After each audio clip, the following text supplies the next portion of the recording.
നമസ്കാരം, മലയാളി വാർത്തയിലേക്ക് സ്വാഗതം.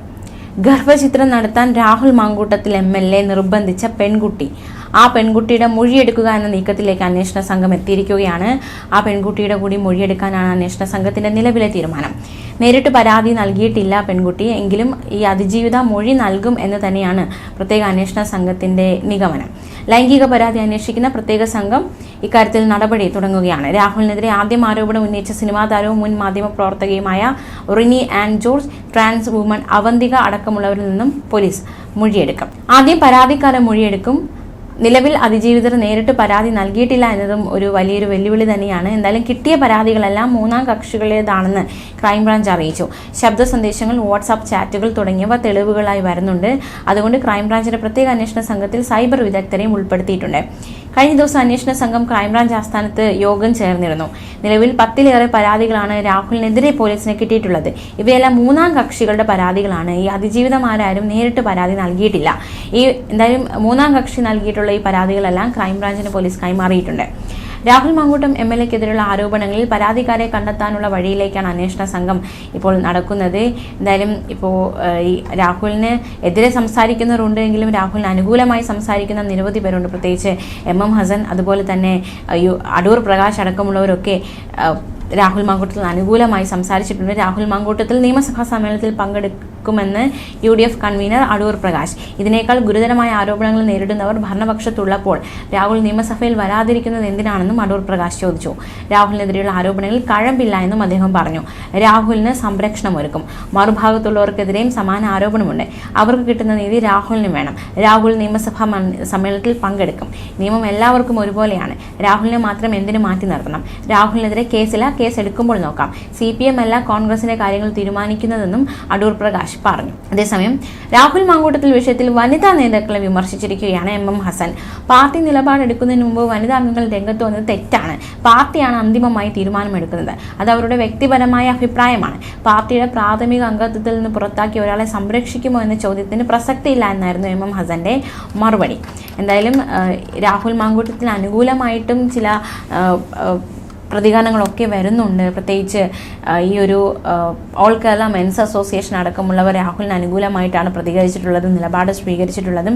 എന്തായാലും ഈ ഒരു വിഷയത്തിൽ ഓൾ കേരള മെൻസ് അസോസിയേഷൻ ഭാരവാഹി വട്ടിയൂർക്കാവ് അജിത് കുമാർ മലയാളി വാർത്തയോട് നേരത്തെ സംസാരിച്ചിരുന്നു. അദ്ദേഹത്തിന്റെ വാക്കുകളിലേക്ക് ഒരിക്കൽ കൂടി. മെൻസ് അസോസിയേഷൻ രാഹുൽ മാങ്കൂട്ടത്തിന്റെ കൂടെ തന്നെ ഉണ്ട്. കാരണം എന്ന് പറഞ്ഞാല് ഇത് വർഷങ്ങൾക്ക് മുൻപേ നടന്ന വിഷയമാണ്. വിവാഹ വാഗ്ദാനം നൽകി പീഡിപ്പിച്ചു എന്നാണ് പറയുന്നത്. വിവാഹ വാഗ്ദാനം നൽകി പീഡിപ്പിക്കുന്നത് ശരിയായിട്ടുള്ള കാര്യമല്ല. എന്തെന്ന് പറഞ്ഞാല് ഈ വിവാഹം കഴിഞ്ഞതിന് ശേഷമാണ് സാധാരണ ഈ പീഡനവും മറ്റു കാര്യങ്ങളൊക്കെ നടക്കുന്നത്, സ്വാഭാവികമാണ്. പക്ഷെ ഇവിടെ പെൺകുട്ടികൾ എന്തുകൊണ്ടാണ് പ്രണയത്തിലായിരിക്കുമ്പോൾ അവർ ശാരീരികമായിട്ട് ബന്ധപ്പെടുന്നു. അത് കഴിഞ്ഞ് വർഷങ്ങൾ കഴിഞ്ഞതിന് ശേഷം, ഇതിപ്പോ 2-3 വർഷം കഴിഞ്ഞിട്ടാണ് മാങ്കൂട്ടത്തിനെതിരെ ആരോപണം വരുന്നത്. ഈ 2-3 വർഷം കഴിഞ്ഞതിന് ശേഷം അതും ഈ യുവാവിന് എന്തെങ്കിലും, മാങ്കൂട്ടം മാത്രമല്ല വേറെ പല മേഖലയിലുള്ള എവിടെയെങ്കിലും ഉയർച്ച ഉണ്ടാകുമ്പോൾ, ഇപ്പോൾ അദ്ദേഹത്തിന് MLA ആയി, യൂത്ത് കോൺഗ്രസിന്റെ സംസ്ഥാന പ്രസിഡന്റായിരുന്നു. അപ്പോൾ ഇങ്ങനെയുള്ള സ്ഥാനമാനങ്ങൾ കിട്ടി അവർ ഉയർന്ന നിലയിലോട്ട് വരുമ്പോൾ ഒരു എന്താ പറയാ, ഈ അസൂയയും കുശുമ്പും എന്നൊക്കെ പറയും പോലെയാണ് ഇപ്പൊ പെൺപിള്ളേർ അല്ലെങ്കിൽ സാമ്പത്തിക നേട്ടത്തിന് വേണ്ടിയിട്ട് അല്ലെങ്കിൽ ഇദ്ദേഹത്തിന്റെ സ്ഥാനം തെറിപ്പിക്കുന്നതിന് വേണ്ടിയിട്ടുള്ള ഒരു ഗൂഢനീക്കമാണ് ഇവിടെ നടന്നിട്ടുള്ളതെന്ന് നമുക്ക് പറയാനുള്ളൂ. അത് മാത്രമല്ല, ഇങ്ങനെയുള്ള സ്ത്രീകളെ ഇപ്പോ ശക്തമായിട്ട് തന്നെ നേരിടുക തന്നെ ചെയ്യും ഈ സംഘടന. കാര്യം ഇതിന് മുന്നേ വന്നിട്ടുള്ളവരുടെ സ്ഥിതി എന്താണെന്നുള്ള മനസ്സിലാക്കി അറിയാമല്ലോ. പിന്നെ സരിതാ നായർ വന്നു, ഉമ്മൻചാണ്ടിക്കെതിരെ വരെ, മുൻ മുഖ്യമന്ത്രിക്കെതിരെ വരെ ആരോപണങ്ങൾ ഉന്നയിച്ചു. അപ്പൊ അവിടെ എല്ലാം ഇപ്പൊ സരിതാ നായരുടെ സ്ഥിതി എന്താണ്? വളരെ ദയനീയമാണ്. അത് ഇന്നത്തെ തലമുറ, ഈ പെൺകുട്ടികളൊക്കെ മനസ്സിലാക്കണം. മനസ്സിലായില്ലേ? ഇന്നല്ലെങ്കിൽ നാളെ ഇവരുടെ സ്ഥിതി വളരെ മോശമാവും. അതിന് യാതൊരു മാറ്റവുമില്ല. കാരണം വ്യാജ ആരോപണങ്ങളാണ്. പരസ്പരം അങ്ങോട്ടും ഇങ്ങോട്ടും പ്രണയത്തിലായിരിക്കുമ്പോൾ, സ്നേഹബന്ധം ഉണ്ടായിരിക്കുമ്പോൾ അത് ഒരു അവർ തമ്മിലുള്ള അന്നത്തെ ഇടപെടലുകൾ അതെല്ലാം ഒന്ന് വർഷങ്ങൾക്ക് ശേഷം വിളിച്ചു പറയുക. സമൂഹത്തിൽ പുരുഷനെന്താ മാന്യത, അവന് അഭിമാനമില്ല എന്നുള്ളതാണ്. സ്ത്രീക്കല്ല ഏറ്റവും കൂടുതൽ ഇന്ന് അഭിമാനപൂർവ്വം ജീവിക്കുന്നത് പുരുഷന്മാരാണ് കൂടുതലും. അവരുടെ കാര്യങ്ങൾ, മാങ്കൂട്ടവും ഇതുവരെ തുറന്നൊന്നും പബ്ലിക്കായിട്ട് ഈ പെൺകുട്ടികൾക്കെതിരെ ഒന്നും പറയാത്തതിന്റെ കാര്യം എന്താ? അഭിമാനം ഓർത്തിട്ടാണ്.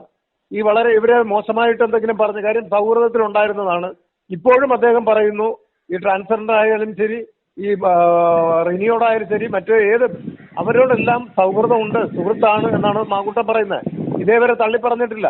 അപ്പൊ പുരുഷന്മാരാരും എത്ര വർഷം കഴിഞ്ഞാലും സ്ത്രീകളെ അവർ ഏതെങ്കിലും രീതിയിൽ സൗഹൃദം ഉണ്ടായിരുന്നുവെങ്കിൽ അവരെയൊന്നും തള്ളിപ്പറയാൻ പുരുഷന്മാരാരും തയ്യാറാകുന്നില്ല. പക്ഷേ സ്ത്രീകളത് ഇത് എന്താ പറയാ, കാശിന് വേണ്ടിയിട്ടും പ്രശസ്തിക്ക് വേണ്ടിയിട്ടും ഈ റിനി നടി എന്ന് പറയുന്നു. എവിടെയാണ്, ഏത് സിനിമയിൽ അഭിനയിച്ച് ആർക്കെങ്കിലും അറിയാവോ? അപ്പൊ ഏതെങ്കിലുമൊക്കെ സിനിമയിൽ മുഖം കാണിച്ചിട്ട് അല്ലെങ്കിൽ വേറെ ഏതെങ്കിലും മേഖലയിൽ ഒരുപാട് റീൽസ് ഒക്കെ ചെയ്ത് എന്നിട്ടും ആരും ശ്രദ്ധിക്കുന്നില്ല എന്ന് മനസ്സിലാവുമ്പോൾ ഒരു രാത്രി കൊണ്ട് ഇരുട്ടി വെളുക്കുമ്പോൾ സെലിബ്രിറ്റി ആവുക, പബ്ലിസിറ്റി കിട്ടുക, ഇങ്ങനെയുള്ള പബ്ലിസിറ്റി നാടകത്തിന് വേണ്ടിയിട്ടാണ് ഇവരൊക്കെ ഇപ്പൊ ഇങ്ങനെ ആരോപണം ഉന്നയിക്കുന്നത്. അദ്ദേഹം എന്ന് പറഞ്ഞാൽ വളരെ നന്നായിട്ട് ഇപ്പോ MLA ആയി, ഇനി ഭാവിയിൽ ഒരു മന്ത്രി വരെ ആകാനുള്ള ചാൻസ് ഉള്ള വ്യക്തിയായിരുന്നു. അപ്പൊ ഇത്രയും ഉയർച്ചയിലേക്ക് വരുന്ന വ്യക്തികളെ ഒരു നിമിഷം കൊണ്ട് വലിച്ച് താഴെ ഇറക്കുക, അതിന് മറ്റുള്ള നേതാക്കന്മാരെയും രാഷ്ട്രീയക്കാരെയും അങ്ങനെ പലരെയും കൂട്ടുപിടിച്ചിട്ട് അവരുടെ സ്വന്തം നേട്ടത്തിന് വേണ്ടിയിട്ട് അവർ ഉപയോഗിക്കുന്നു.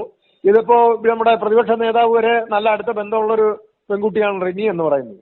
അദ്ദേഹത്തിനെതിരെ എന്നാണ് തിരിയുന്നതെന്ന് പറയാൻ പറ്റില്ല. ഇപ്പോ എന്താ പറയാ, പിതാവിന് തുല്യം എന്നൊക്കെയാണ് പറഞ്ഞിരിക്കുന്നത്. ഇതുപോലെ തന്നെയാണ് സരിതാ നായർ ഉമ്മൻചാണ്ടിയെ പറ്റി ആദ്യം പറഞ്ഞത്. പിന്നീട് അദ്ദേഹത്തെ പറ്റി എന്താ പിന്നീട് പറഞ്ഞത്? അദ്ദേഹവും പീഡിപ്പിച്ചു എന്നുള്ള രീതിയിലാണ് പറഞ്ഞത്. അപ്പോ നമ്മൾ മനസ്സിലാക്കേണ്ട ഒരു കാര്യം, ഇന്നല്ല നാളെ ആയാലും ഏതൊരു രാഷ്ട്രീയക്കാർക്കും ഏതൊരു പുരുഷനായാലും എനിക്കായാലും ഏത് സമയത്തും ഇങ്ങനെയുള്ള ആരോപണങ്ങൾ ഉണ്ടാവാം. ആരോപണത്തിന്റെ അടിസ്ഥാനത്തിൽ ഒരാൾ രാജിവെക്കേണ്ട കാര്യമില്ല. അതിനുവേണ്ടി മുറവിളി കൂട്ടുന്നവര് നാളെ അവരുടെ സ്ഥിതിയും ഇതാണെന്നുള്ള കാര്യം മറന്നുപോണ്ട. പിന്നെ പുരുഷന്, ഇവിടെ സ്ത്രീക്ക് നോ പറയാൻ പറ്റുമെങ്കിൽ പുരുഷനും പറയാം. പുരുഷൻ എന്താ പറയാൻ പറ്റാത്തത്? ഒരു പെൺകുട്ടിക്ക് അവൾക്ക് ഇഷ്ടമല്ല ഒരാളോട് ഒരു അകൽച്ച തോന്നണം എങ്കിൽ നോ പറഞ്ഞിട്ട് പോകാം. അത് മാധ്യമങ്ങളെല്ലാവരും ഏറ്റെടുക്കും. ഒരു പെണ്ണിന് നോ പറയാമെന്ന്. എന്തുകൊണ്ടാ പുരുഷൻ നോ പറയാൻ പാടില്ലേ? പുരുഷൻ എന്തിനാ ഈ പെണ്ണിനെ സഹിക്കണമെന്നുണ്ടോ? എന്തെങ്കിലും കാരണത്തിൽ ഇവര് തെറ്റിപ്പിരിയുമ്പോ നോ പറയാമല്ലോ. പക്ഷെ ഇവിടെ ആരും പുരുഷന്മാർ നോ അധികം പറയാറില്ല. തള്ളിപ്പറയാൻ പോലും ഇതുവരെ ആരും തയ്യാറായിട്ടില്ല. ഇപ്പൊ വേടന്റെ കേസ് എടുത്ത് നോക്കൂ. വേടനെ ഇതിന്ന് ജാമ്യം അനുവദിക്കുമെന്നെന്താ പറയുന്നു, മുൻകൂർ കൊടുക്കുമെന്ന് പറയുന്നു. അപ്പോൾ നമ്മൾ മനസ്സിലാക്കേണ്ട ഒരു കാര്യം, വേടനും താഴേക്കടയിൽ നിന്ന് ഒരുപാട് കഷ്ടപ്പെട്ടാണ് ഉയർച്ചയിലേക്ക് വരുന്നത്. 1-2 വർഷത്തെ കഠിനാധ്വാനമല്ല, വർഷങ്ങളോളം ത്യാഗം സഹിച്ചിട്ടാണ് ഓരോ മേഖലയിൽ എത്തുന്നത്.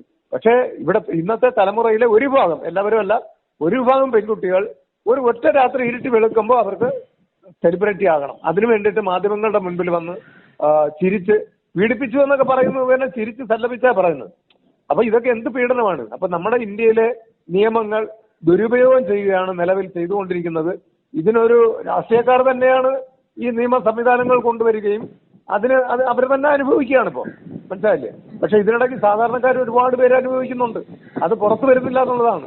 വ്യാജപരാതിയുടെ അടിസ്ഥാനത്തിൽ കോടതി കയറി ഇറങ്ങി ജയിലിൽ കിടക്കുന്ന എത്രയോ പേരുണ്ട്. അപ്പൊ ഇവർക്കൊക്കെ നീതി കിട്ടണം. അതുകൊണ്ട് തന്നെ മാങ്കൂട്ടത്തിനെതിരെ, മാങ്കൂട്ടം രാജിവെക്കരുത്, MLA സ്ഥാനം രാജിവെക്കരുത് എന്നുള്ളത് തന്നെയാണ് ഞങ്ങളുടെ അഭിപ്രായം. അദ്ദേഹത്തോടൊപ്പം കൂടെയുണ്ട്, ധൈര്യമായിട്ട് പോകാം എന്നുള്ളതാണ്.